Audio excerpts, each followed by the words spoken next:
John, that's thinking outside the box. That's thinking big. Yeah. You know, that's There what you we go. There you go. Yeah. All right, you all set? Everything is good? Yeah. Lights How's are our on? gain and our volume? Testing, Yes. testing. Okay. All right. Okay. We'll do a countdown.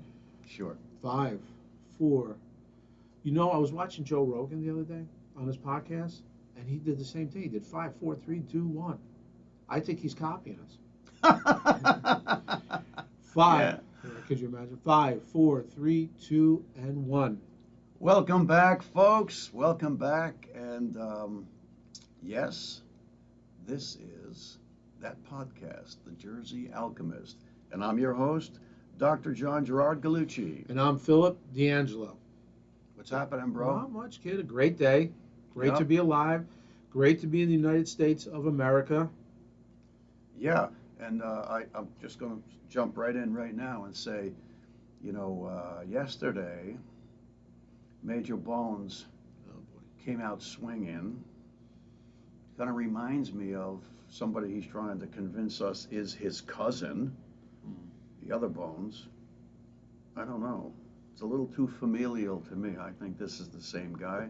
But anyway, I told him, I says, look, just take it down a notch. Okay, we don't need to mount any counterattack. Like you said, we don't need barbed wire and sandbags outside. You know, it is what it is. You know what? When you get a video torpedoed by the venue, all that means is that you're on the right track. You're saying the right shit. There you go. I agree 110%. You know, but imagine that's somebody's job to just, you know, censor people. I mean, I'd have a problem with that job. You know how some jobs you say, well, it's just my job, son. Well, you know what? Doesn't make it right, right? That was from a movie, I think, or a song. I think so. Yeah, and you know, just because, you know, I hope you feel good about yourself, whoever you are out there in social media land, and you're taking down opinions that are not harmful, but you know, in dictating what's going on in this world, and I don't like it one bit. It's not right. I had to ditch the cell phone. I thought I had it turned off. Yeah. It's like that court case. The judge wanted to kill me because my cell phone went off. But I just ditched a call from Los Angeles, California. Yeah, it's probably my agent. Ha! That's right. I don't think so. I'm not taking any calls. Hold all my calls. Hold all my calls. Yeah, we have a podcast going on here. Come on. We can't be interrupted. That's right. We have bigger fish to fry. Okay. So, how's everything going? What's going on? You know, how's life? Good. Okay. Guess what happened to me yesterday? I can only imagine. Well, you're here, so nothing physically happened. No, nothing physically. You seem in good spirits. I'm in good spirits. Yeah, so nothing is Um, such matter. So you know, I have a double fenced-in yard.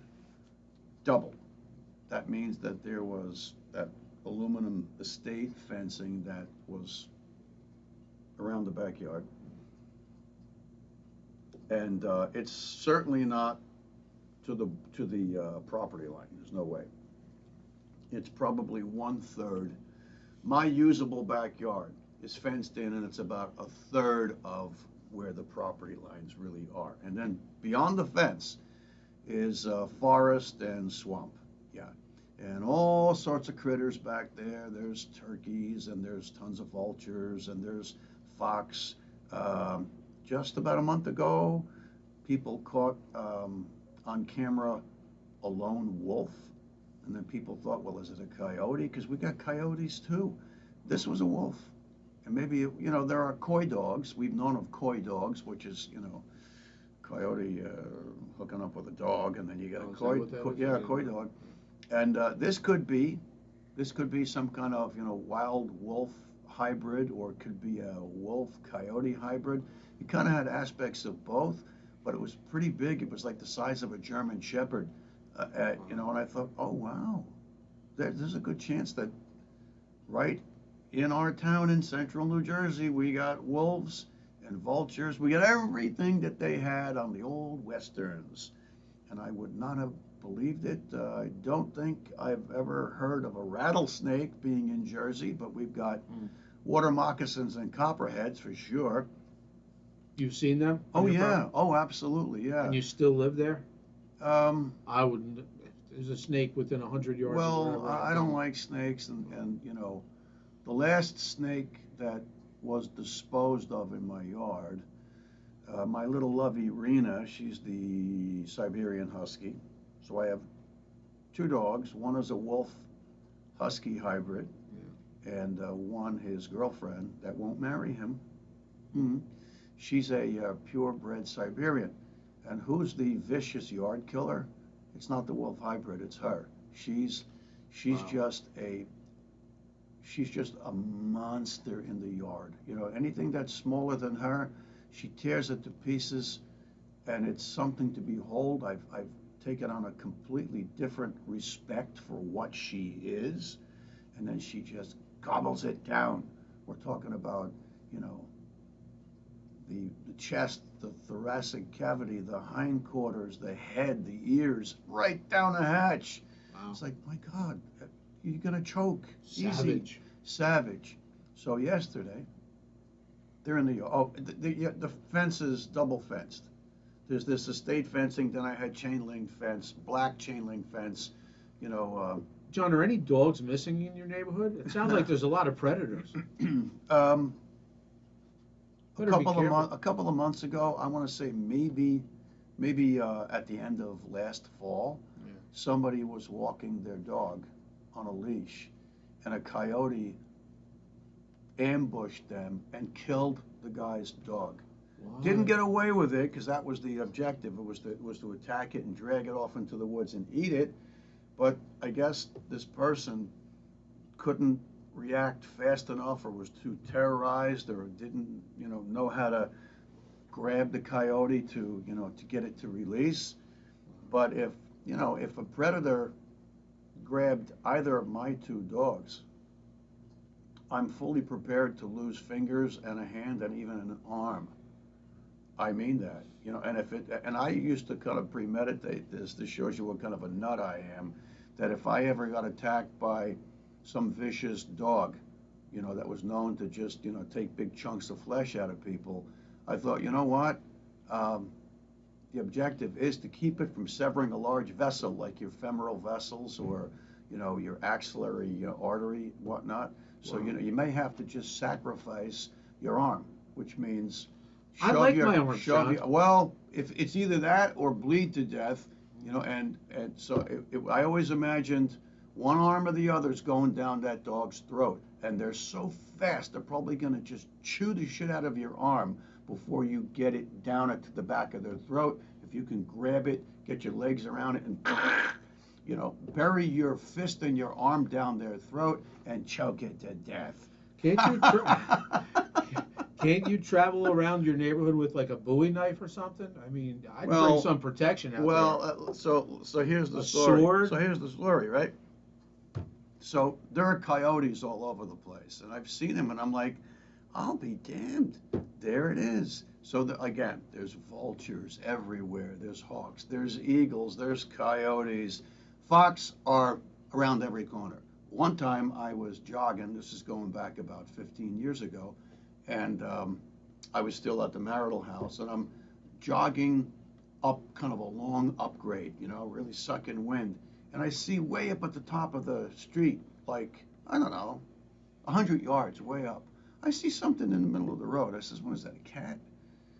And as I was plodding my way up this upgrade, here comes straight down the center of the street a red fox, proud as could be, with not one, two squirrels in its mouth. And his head was like this, and he was doing the prance. He was looking around, and he strutted right down the center, never budged, never moved to his side of the street, looked at me like this, kept going, and I thought, son of a bitch, good for him. Tough noogies on the squirrels, but fox are like lightning bolts. Boom, they're so fast. And if you go on YouTube, I don't think I've ever seen a fox in person. Oh God, they're all over the place by me. But if you've ever gone on, and I don't suggest it if you're a little squeamish, but if you're, if you got a small dog or cats, a healthy fox we'll take your cat, we'll take your small dog, Absolutely. and gobbled it, and it's gone. And you know, I've got another story. Got a story about everything. We had acquaintances that we used to run into down on the Jersey Shore, and we got into this kind of conversation and about the changing animal life, you know, in the area. He goes, yeah. He goes, you think that's something? Listen to this. And he said that his brother-in-law or somebody up in New Hampshire, I believe, that's where they lived.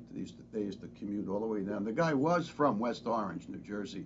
Then they ended up in New Hampshire, and they used to come to the Jersey Shore for the summer. Anyway, the story was that his, I don't know, his brother-in-law or something, they had a Shih Tzu.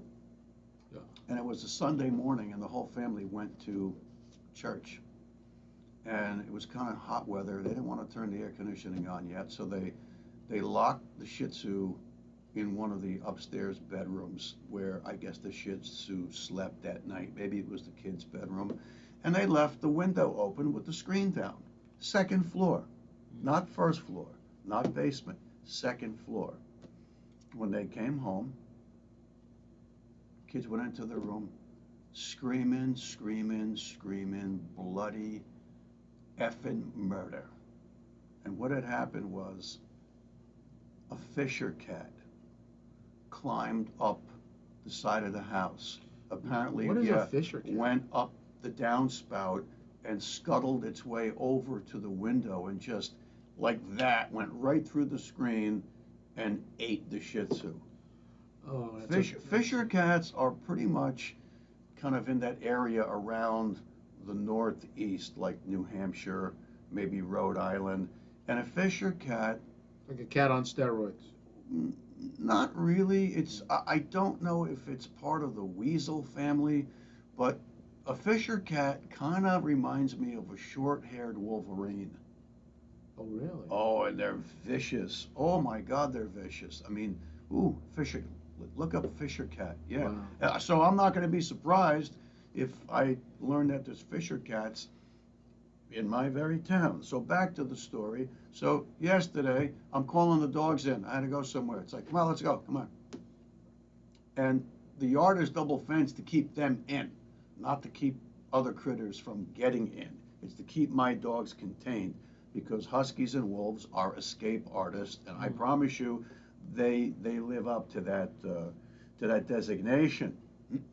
So Lucky comes trotting in. He's the good boy. He listens to Daddy. Rena was like doing kind of like a point.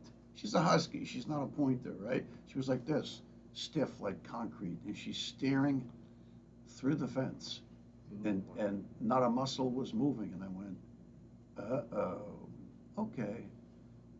She doesn't usually do this with deer because the deer are everywhere and they're kind of jaded with the deer. Yeah. Maybe it's a fox.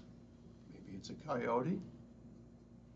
I go back there. I says, Rena, what are you pointing at? And I look about 10 feet beyond the fence, and there's this big, furry bobcat. A bobcat. Bobcat. That's like a lion. Well, I'll tell you what. I was like, okay, Rena, all right, time to go in.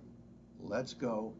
You know, not going to be messing with a bobcat. There's no way. And so she followed me back into the house.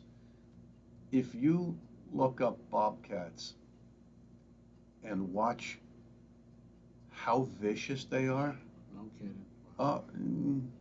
A bobcat, I think, would take a Fisher cat and eat it like an hors d'oeuvre. I mean, you can't believe how they attack deer, how they kill fox, they kill coyotes. They are so capable, and they've been given such formidable weapons by nature. I mean, their teeth are proportionally bigger than a lion's teeth in their mouth, sharp as hell, and their claws are like Freddy Krueger on all four limbs, and man, do they use them. So there was one video where there was this deer plodding through, like, a foot of snow. Bambi. well, it was like an adult deer. Oh, adult An deer. adult deer, not even the fawns. The fawns are easy prey. And this bobcat bites the deer on the ass. The deer turns, kicks the bobcat, hits it square in the face. Pow! Right? Any dog would have yelped away. Well, now that the deer is facing a bobcat, what do you think the bobcat does? It goes like the alien. It goes right onto its face, and it's got its teeth right into the face of the deer, and all four claws are just raking it, and the deer is spinning and spinning and spinning. Guess what? The deer ended up fricasseed. Wow. Yeah, and the deer was way bigger than the bobcat. Wow. So I called the neighbor. I says, hey, you got a bobcat between my yard and yours. I said, just be careful with your dog when you let your dog out, you know. They have a black lab, but Come on, it's a not- black lab is no match Yeah. for a friggin' bobcat. So Wow. That is so now, crazy. you know what? You know what I do when I go outside? I'm not gonna go out packing heat in my yard, but I bring my fireplace poker, and it's heavy, I guess iron, and it's got like a 3-inch. It's about 2.5 feet long, and it's got like a 3-inch sharp spike on the end of it with a loop, and it's like, better stay out of this yard, motherfucker. Oops. That's still too much physical contact for me. I Okay, like of the course. gun better. I know. No, you're right. I But then mean- you know what? All you got to do is pop a bobcat, and somebody gets, you know, Cook oh, it. oh, that guy. Now they're going to call the authorities, and I'm going to get arrested for killing an endangered species because they seeded the area with bobcats. I think about 4 or 5 years ago, they released 100 bobcats Why? just to mess with me, I guess. Wow, that's Mhm. crazy. See, now you know why I like the city. I like city life. I like urban. That country stuff it's not for me. Okay, so what if I take a walk down my street, you know, the old man walk, just to get my steps in, and I have a fireplace poker up my sleeve, right? If anybody sees that, how are they going to think about me in a rural area versus if I were in Nutley, New Jersey, walking down the street with a fireplace poker? What would they think? That Well, guy's a nut. that Let's guy's a call the nut. police. Yeah, but that's yeah. But at least you can deal with other nuts with two legs. These four-legged nuts that you're dealing with. Oh. Listen, they're predators, They're predators. and they're there to do two And they things. need to eat. That's all they do is hunt. That they need Yeah. that next meal. So Right. maybe Rena was looking like the next meal. Yeah, You no, know? that would have been a real turnaround because any animal, like I said, that ventures into our yard, Yeah. it ain't good. I was It I was ain't impressed good. that she stood there. I mean, I think she would have been stupid enough to give because it a go. because I don't, you know, you never know. She doesn't. I don't think she knows, you know, that neural imprinting.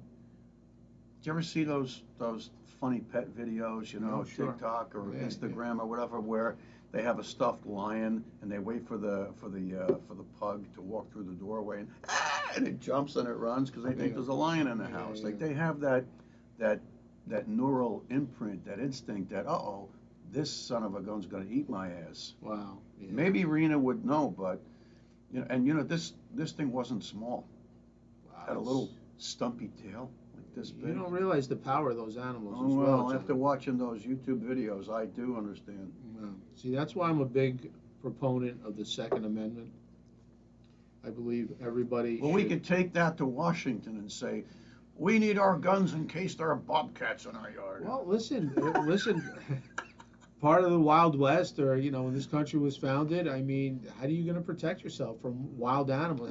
But you what know about what? bears? There was nobody around to question if you knocked off a wild animal. No, that's true. But if it's you or the wild animal, I choose me or you. You Right. got to survive. Just like they're trying to survive, you have to survive.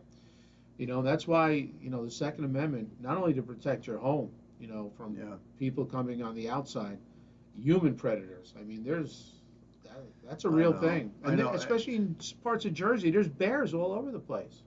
There's bears everywhere. Twice I've seen I almost said twice I've seen a bear in my town. That's not true. Okay? I've seen bear loose in other places, in other towns, but twice in the last year there have been bears photographed on people's front door Ring cameras. It's like, oh yeah, and then if you have Ring, they send it out to all of the people who have Ring, and it's like, neighborhood alert, there's a bear, like, sniffing the Ring camera, that kind of stuff. Well, yeah, but that's serious stuff. Yeah, what about, what drives me crazy is the improper care of your animals, and how do I mean, in any way at all, it drives me crazy. But there are these surveillance videos where people will live in the mountains where there are cougars, and they'll keep their dog tied up to the railing of the back steps at night. And they got a surveillance camera. So you think that the dog is there tied up to protect somebody from approaching your back door, but you live in the mountains? And so the surveillance camera catches a cougar attacking the dog. Oh God, yeah. It's like, and then it's like, what were you idiots thinking about? Well, most rescue animals, rescue dogs, I've had a couple rescue dogs. It seems like it's going more and more because there's so many dogs being mistreated, like you said, and kept outside so some animal can feed them. But the rescue world in dogs is huge now. Yeah. I tell you, if you go to a dog park and you see 10 people with dogs, 6, 7, all rescue dogs. Really? I don't think anybody's paying top dollar for purebred anymore. How expensive they How are. expensive it is. But a lot of rescue dogs come from down south, the southern part of the United States.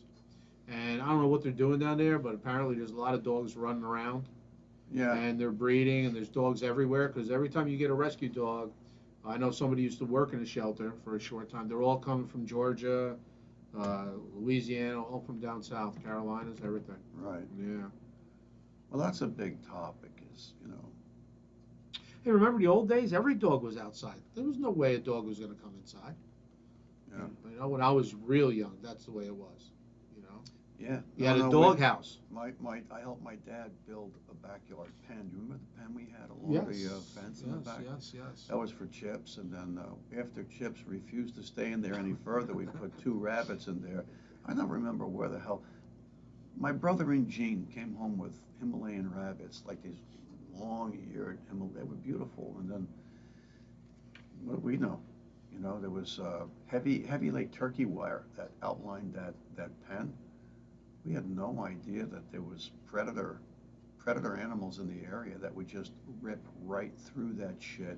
And one day I got up to go to school, get my jacket on, I already had some cereal, looking out the back.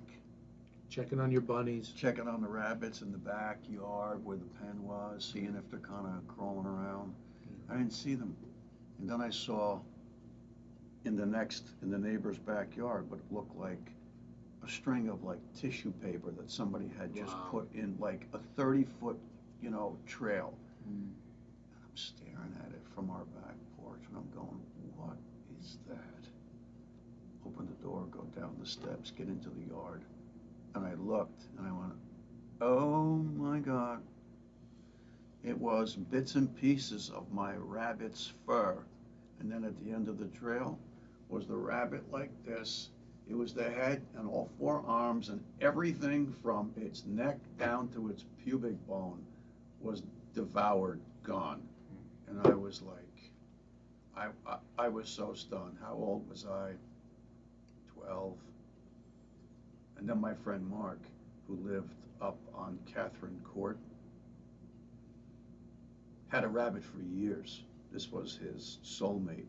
And he had it in an elevated pen. Like the bottom of the pen was like, 4 feet off the ground. And I think the same damn animal that killed our rabbits and ate them climbed up that pen, tore its way right through the wire, and ate his rabbit. I will never forget that. And I vowed revenge. I did. Well, hey, listen, animals, all they know how to do is eat, and they're looking for something. You can't keep animals outside. Well, you But keep who would have animals thought? outside, right? Unless you've got a, unless you've, I wouldn't keep pit bulls outside, but the point is if you've got more than one formidable dogs that are not going to be had, okay, okay, maybe, but anything less than that, and you're just serving them up. Yeah, that's for sure. Wow. I mean, so what's move to the city? Keep your dog in an apartment and just walk it on the street at night. That's all. Yeah. You know, forget about that. That's a horrible, Right. horrible existence for an animal too. Wow. I don't know what to say. The push now with dogs, John, is healthcare. There's now healthcare for animals. Do you know that? Well, I learned the hard way that there was dog health care insurance. Yeah. Both my dogs, both of them back to back. Now, lucky I had for about a year and a half before I realized that. I spent so many long hours at work in the hospital that Lucky would end up in his pen, which is an indoor-outdoor jump-through pen, 18 hours. Wow. That's not good. And huskies and wolves are very, very, social, pack animals. So my friend, Swami, decided I needed to get Lucky a roommate, a girlfriend. So we did. And why did we go there again? Insurance, health insurance. Oh, back to back. Yeah. So, oh my God. Lucky needs, at 1 o'clock, 2 o'clock in the morning, an emergency laparotomy. Laparotomy is the medical surgical term for a full operation. We thought his bowels were twisted, he was throwing up blood, all of that jazz. And I was like, oh my God. And Lucky was really only about a year old. And it was a negative laparotomy, which means they found nothing. That's another topic for another episode because we're going to talk all about spiritual attack and about how spiritual attack can make you physically ill and how if the animals that are around you are part of the entourage that are your spirit guides, your animal spirit guides, guess what, folks? Your animal spirit guides will take the hit for you. And that's what Lucky did for me. He took the very ugly negative energy spiritual hit for me. It was aimed at me, and he took it, and that's not a joke. You think it's fanciful, you just don't know what you're talking about, okay? But it'll come up a different episode, and we're going to talk all about spiritual attack and your spirit guides that can be humanoid form or they can be animal form, and they take the hit for you. That's what they're around you for. You wonder what a spirit guide's all about? They're like your escorts, they're your protectors, and they're grenade snuffers. That's what they are. Have you ever heard of that? Major Bones, grenade snuffers, right? Grenade snuffer is somebody who sees a grenade tossed and the pin is gone. It's live. You got about 3 to 5 seconds before it blows, and they jump on the grenade to save their friends. Animal spirit guides are grenade snuffers, and Lucky is a grenade snuffer. And so I didn't know that there was animal health care insurance until I had spent $8,000 on Lucky's emergency care and surgery and his perioperative and postoperative care. And wow. And I remember the veterinarian was a newbie, and it was like 2 o'clock in the morning, and there was nobody in that place other than her and the receptionist that was in and out of the front desk, and I think she doubled as a vet tech. And I very sincerely said to her, hey, you're here all alone. I said, if you want an assistant, she knew what I did for a living. I told her. I said, if you want an assistant, I'll scrub with you. I said, I'm not going to tell you what to do. You're the veterinarian, I'm the pediatric surgeon. I said, but, she got so offended. I don't think so. You're just going home. You go home and I'll call you when I'm done. And I was like, wow. And a reaction like that, you know, is a dead giveaway for when somebody is threatened. And I wasn't trying to threaten her. That was my dog. That was my soulmate, my spirit guide who took a hit for me. Now he was going to go under the knife at 2:30, 3 o'clock in the morning, and she had nobody there. Nobody. That means she's got to do the anesthesia. She's got to position the dog, you know, retract. And she was all by herself. How could I not offer my assistance? No, she didn't want me there. I know somebody, it's funny, had to have the same surgery only because their dog ate paper, ate pictures, you know, Kodak pictures, photographs, Really? and they got lodged in, and it was an $8,000 surgery. Yeah, Yeah, right. it was no right. joke, but the dog did live. Yeah. And then Rena, when Rena was, I don't know, about a year and a half old, she started having problems peeing. Then she started to pee blood. Then she would hold the pee position for like minutes and minutes. I'm like, oh no, what's going on here? Took her to the vet. They did an x-ray and there was a jawbreaker of a bladder stone. Yeah, and they said, oh, it's the food that you're feeding your dog. And I said, I cook for my dogs. Yeah. Well, that's the problem. I said, oh, so you're going to tell me that the crap that's coming out of China and the crap that's in the can, God knows what's in there, that's better for my dog than me going to the supermarket and buying, you know, packages of chopped turkey meat, chop this, chop that. It's the stuff that people buy for themselves. Drain off the fat so the fat content is almost nothing, you know, and serve it up. Well, there's too much phosphorus or whatever the hell the problem was. And then they had to put her on, of course, prescription dog food for 6 months, and they had to write the prescription for the dog food. My God, I went through so much money. Holy shit. Oh yeah, they will drain you. Dog, animals, pets will drain you emotionally and financially. There's no doubt about it. Have you ever heard of a pet cemetery? I know. 100%. Yeah, I know of one in North Jersey. What's it called? I don't know. I don't know the name, but I know where Probably, it is. it's probably the same. Is it like Northwest Jersey? Mm, Is it like Green Lees or something? I don't I'm know. going to tell you why. It sounds like a nursing home, right? Yeah. But my buddy Mike, when his dog had cancer, the dog was a female Rottweiler and lived substantially beyond what anybody would think a Rottweilers don't live Rottweiler. long. I That's my dog. I've had 3 of them, and Really? they're fantastic dogs, Rottweilers. But their life expectancy is not good. Well, the bigger the dog, you know, I think Yeah. the shorter the lifespan, right? True. So Mike's mother had a Shih Tzu. Guess how long that dog lived? 20. 22. Wow. That's 22. amazing. You know what? I love my dog, but 22 years might be like, you know, you Wow. might get on each other's nerves after Yeah, a while. Fighting for Yeah. the channel changer. Give me that. No, you give me that. You stay on your couch. Wow. But so Pet cemetery. yeah, the pet cemetery. So I went with Mike and his wife to put, the dog's name was Bella. Put Bella down at a subsidiary branch of the, well, a well-known, very well-regarded animal hospital system in Jersey. And, you know, and I failed to put, remember Nitka? Oh, I yeah. failed to put Nitka down. It was the week that I was leaving for my fellowship in Montreal, and I promised wow. my dad I would put her down because she was like 14, you know, and she was peeing all over the place and couldn't hold her bladder, and I think developed, you know, diabetes. You know, oh, she was my heart and my soul. She was a case hound or a keys hound. And Great I said, Dad, personality, oh this my dog. God, yeah. And I said, oh, and Chow loved, I remember. Oh, yeah. Yeah.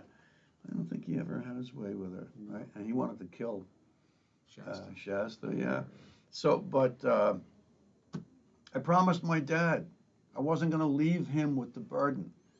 And then every time I showed up at the house, you know, I was getting phone call after phone call. She can't move.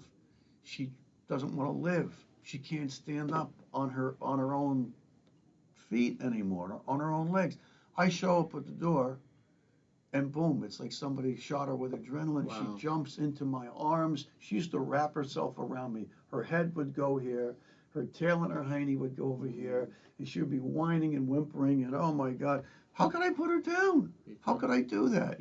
So me and the wife and my son, who was like 6 or 7 months old, off we went to Canada for 2 years. And 1 week later, my dad called me up and he goes, I did it. It's done.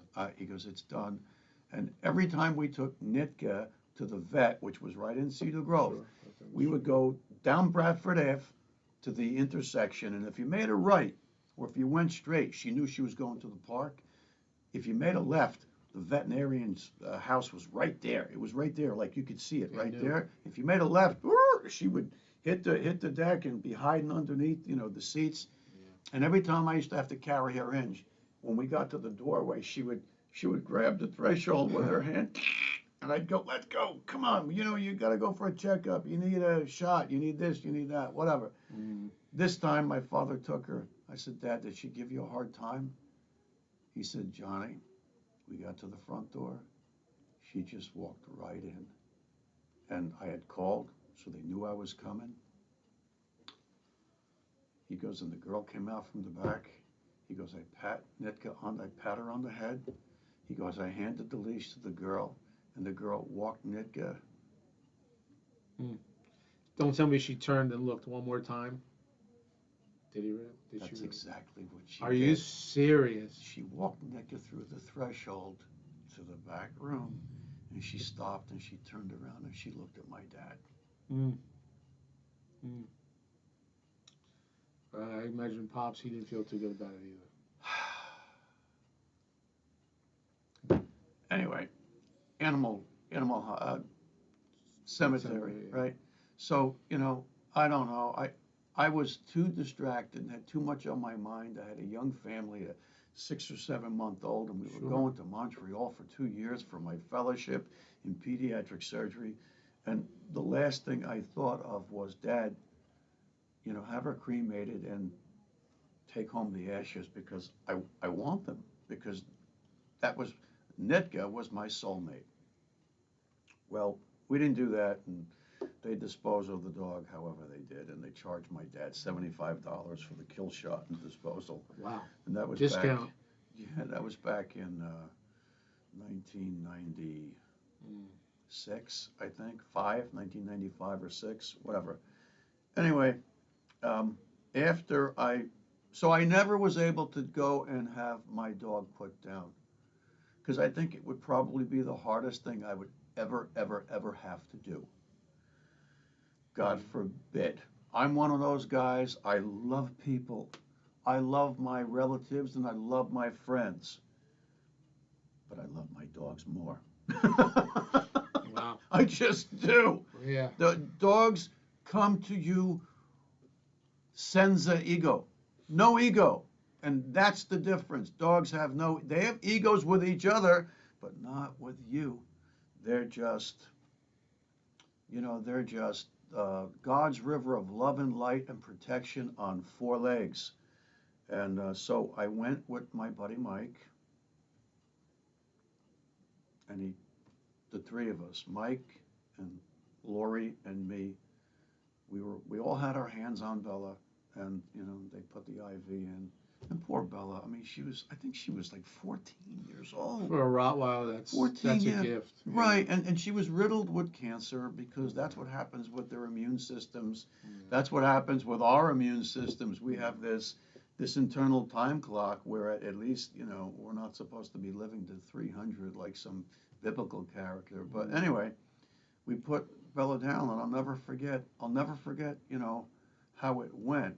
And I've seen hundreds and hundreds of people die. And they injected it, and Bella just took a big deep breath. She went,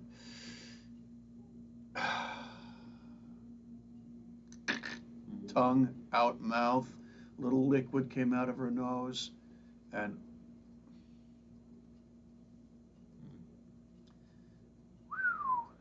there's no easy way. All I know is that Mike lost his shit, and then Lori lost her shit,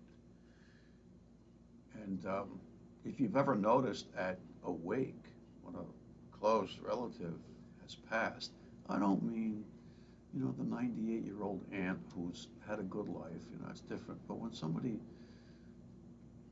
maybe you think, everybody thinks they passed early before their time, and it's a real affair, weeping and wailing. There's an interesting phenomenon that happens. You might go up to the casket with somebody, and they're just losing their mind. They're sobbing and sobbing and sobbing and sobbing and sobbing, and you're not. And you're hanging on to them, or you're holding them, and you're like strong, and you're just, the pillar of comportment and strength. And then they take a deep breath and they stop. And when they stop, you lose your shit and you start sobbing. Very, very, very uncommon for two people to go up and at the same time, they're both losing their shit. It's this weird left foot, right foot vacillation. That's what happened when we put the dog down. So, what did we do? This was in Hillsborough, New Jersey. We put the dog in a blanket, put the dog in the back of the car, and he had the appointment already. And I think it's called Green Lee's or something. But it was a pet cemetery in like northwestern New Jersey, not far from Lafayette Village. It's got to be right? the same spot. Yeah, but this thing was like the rolling hills. It was like, it looked like a golf course, and there was a cat section. Oh, yeah. There was a dog section, and then there was a section for cats and dogs, if you didn't mind. And then there was a section for horses. Yes, and when we were kids and when we were young, the animal hospital in Cedar Grove, we used to smell their incinerator because they would incinerate, I guess a couple of times a week or whatever, however often they had to do it. They'd have a big box freezer, and the deceased animals went in the box freezer, and then when they were ready to incinerate, they torqued it up and they went. And then the rules and the regs from the government said, that's it, no more, you're not doing this. For whatever reason, however it came down, and then you had to have these regional centers. So this place up by Lafayette Village in New Jersey, they're touted as one of the creme de la creme animal cemetery crematoriums because their crematorium has the capability of doing horses. Yes. And farm animals and circus animals, like, picture like cremating an elephant. It's a big deal. Can you imagine doing that? But, so I've been to that cemetery, and the only issue I take with that is I'm not going to pay to inter my dog, who's my soulmate, or dogs, plural, and have them be all the way up there. Now they're 40 miles or 50 miles away from where I live or more. It's like, what good is that? Yeah, I mean, there's relatives that are closer in the cemetery that I don't visit that often as much as I should, and I'm a cemetery person. I mean, there's also a service where they'll come to your house and put your dog down. But then what? But they still have to take the dog away, 100%. But if I did that. The last Rottweiler I had was a female, 125 pounds. The female was 125? Oh, she was beautiful. Really? Yeah. 5 years old, but bone cancer, right? 5 years old, okay? Wait, bone or metastatic to the bone? Because that's a big, I they never told you, right? I don't know. She had this mass on her leg that was just, we took her to specialist after specialist, and they said, most dogs, but especially that breed, they're so tough that by the time you see it, it's too late. It's everywhere, So, what do? You can try and take the dog's leg. I'm not taking the dog's leg. Well, I've seen three-legged I've known dogs. a bunch of three-leggers in my lifetime. And they were always very spry and very, get around the yard just like a four-legger. Yeah. So we didn't do that. So we didn't bring her to the vet to put her down. We called the service, and the lady was a sweetheart. She came over and, gave her last meal and stuff like that, hugged her, petted her, everything. She knew. I don't think so, John. Really? So, how old was the dog? 5. Ooh. Yeah. So the woman gives her a shot. She's standing up, all right? Barely, but she's standing. Doesn't go down. I mean, this dog was tough. Maybe she missed the vein. Second shot. Nothing happens. She goes, I've never seen this before. Isn't a kill shot. This is Yeah, a yeah, numbing shot. yeah. Gives it a third shot. Right? This dog did not want to go to the next life. All right. Yeah. Third shot, the dog finally goes down, which was horrible. I mean, we were like, are you kidding me? Well, were those shots meant to knock the dog off? Yes. No, no, not to kill it. Just to sedate it so she could put an IV in and then, yeah. And then once she went down, then the next shot came, and it's tough. We carried it to the car, and we had the ashes. We still have the ashes, but Well, there you go. See, that's what's coming for me eventually, is that I'm gonna have, I'm gonna have the ashes. I'm not gonna just tell the vet, dispose of my soulmate's body. Bullshit. No, I'm gonna keep those ashes for the rest of my life, and then maybe they'll be buried with me. I had a friend who asked me to help her put her dog down. It was a golden retriever. It's funny how all these stories, right? Yeah. Well, we're on a roll now. Yeah. But the dog was like 12 or 13. I Right. mean, a beautiful dog. Right. Had the gray around here, around the chin, and everything. Typical age dog, beautiful dog. And she's had this dog 13 years. I mean, the kids grew up with it. They left the house. Right. So we're in the vet's office, and she starts talking to the dog. And she starts crying, and she's professing her love for the dog. The vet starts bawling his eyes out. Now he's crying, all right? The nurse who was in there to assist, she starts bawling. Now it's a cry party. And I'm like, this is unbelievable. I did not cry. But I'll tell you what. I said, listen, if somebody ever speaks to me on my deathbed, half as nice or loving as you did, I'd feel like my life was a success. Because that dog brought out so much emotion in everybody. 3 people, 2 professionals who do it all the time, bawling. You know what?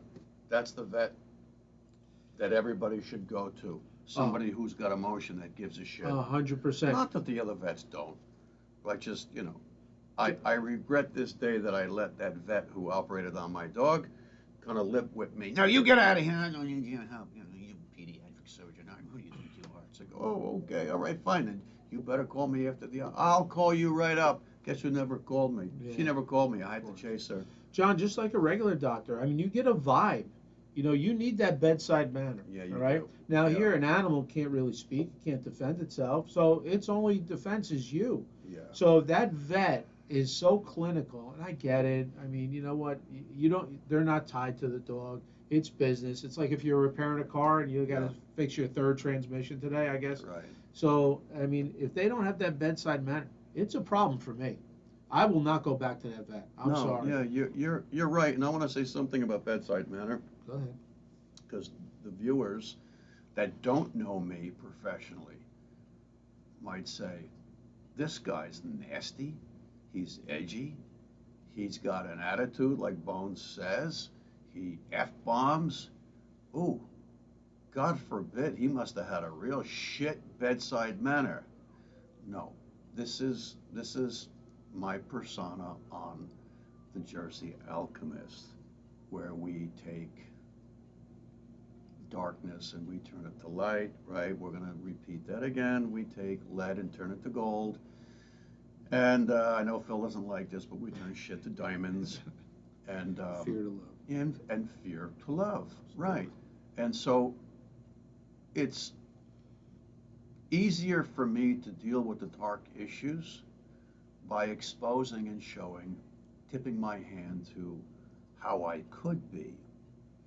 I could be a real MFer. I could be a real killer. Remember, I used to operate on my sister's dolls when I was 5, and my mother thought I was going to be Jack the Ripper. But instead, I sublimed maybe what she thought were murderous impulses, and I became New Jersey's top doctor in pediatric surgery. And how did I get that designation? It wasn't just once, by the way. It wasn't just twice, no. The first 10 years of my practice, they weren't paying attention, okay?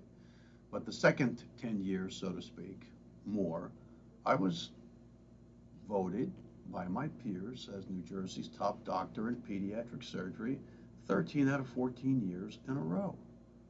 Those are Hall of Fame numbers. Yeah, they are. And where did it come from? It came from the fact that yours truly perpetrated pediatric surgery with the energy of love, God's river of love and light, and I led with my heart. Yeah. So, in the words of the hit song, What's It All About, Alfie, by Hal David and Burt Bacharach, when you walk, let your heart lead the way, and you'll find love any day. Yeah. Well, that's impressive. So, yeah. Um, You you know, know, there's not, you know, I feel bad, Phil. I feel bad for people who never had a long-term pet in their lives, because It's true. they can really exercise you spiritually and emotionally. Yeah, I mean, I wasn't fortunate enough. My father did not want dogs. You know. He ended up with Chow. Well, that's because Chow was a lion. Well, that's because I brought him home. I mean, I went to the mall. I picked him up. But when we were kids, me and my brother, we found a dog running around the neighborhood, and we brought him home, and we kept him in the backyard. And we said, okay, Probably from the next street. yeah, next street. So I don't know. No, it didn't have a collar or anything. So I said, we're going to keep this dog. And the dog had a little vicious side to it. So one day we came home from school, and we're like, hey, where's so-and-so? I don't know. You know what Dad did? He just opened the door and let him go. You know, Chow, they didn't have a choice. I went to the mall.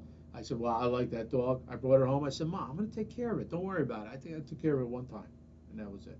But we had that dog forever. He was a great dog. He was, boy, But he was a tough son of a bitch. Yeah, Chow was a very large male Chow Chow, and had a mane like this and a grumble. Remember when anytime he was anywhere near Shasta, he grumbled like there was an earthquake going on, and Shasta would get on his back and go, okay, okay, okay. Yeah. He was the ultimate dog. He just wanted to hang out with that mane. You know, he just wanted to hang out. Didn't want to do anything. But then you guys had Bullet and then Duke. Oh, Bullet, yeah. You had 3 dogs in a row. Yeah. We just kept coming. Crazy. Yeah. Mm. Anyway, I do feel bad for people who have not been raised with a long-term pet.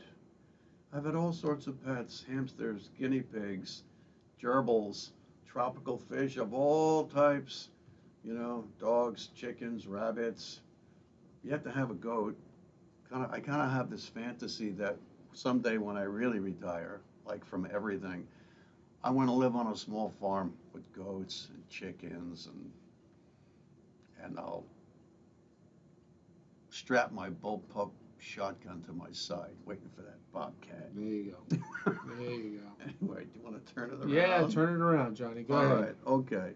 So, this is going to be a little prayer of thanks to God, to the Creator, for our animal spirit guides. And, come on, guys, right? Animal spirit guide right here, right? Animal spirit guide right back here. This was a gift from a dear friend of mine that I had a hand in training, and now she's an expert kick-ass trauma surgeon out in California. That's where she's from. And anyway, okay. Oh Lord, oh Holy Spirit, we thank you, Lord, for the array of animals present in our lives. We thank you for our animal spirit guides. We thank you for their love and companionship. And I pray to you that we could just do them the proper service that they do for us, that we just return the love and the favor. So thank you, God, for our animal spirit guides. God bless them, and amen. Anything, brother? No, that's it. Take care of your animals, people. Take Great care job, of your John. animals. If you like what we're doing here on the Jersey Alchemist, please press the like button, subscribe. Peace. See you soon for the next episode of the Jersey Alchemist.